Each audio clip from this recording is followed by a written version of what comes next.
so here's that furnace filter that's been in my furnace for about a couple months.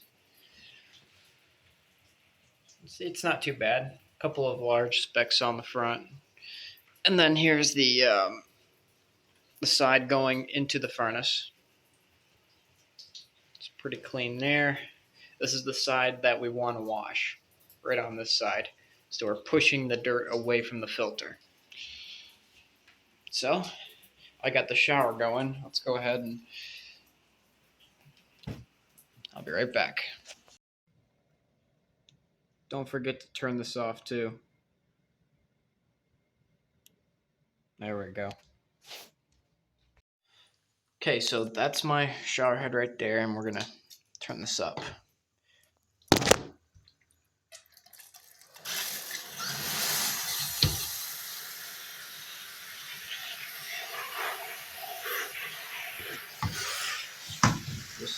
This is just like rinsing an air conditioning coil. You just sit here and just rinse it.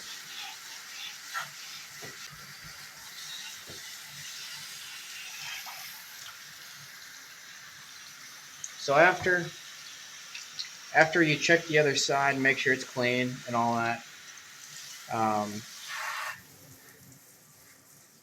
Try not to make a mess here, but once you check your filter and it's clean enough, you can go ahead and shut the water.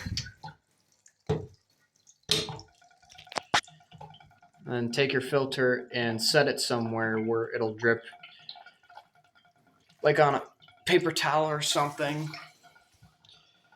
and just let it dry before you stick it in the furnace. Okay, so after you've installed the filter, make sure it's dry.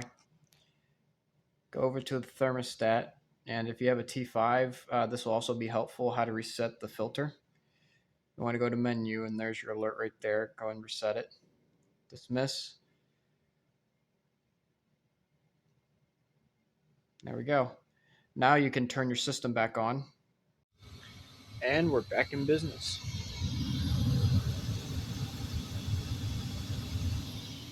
Stay warm, everybody.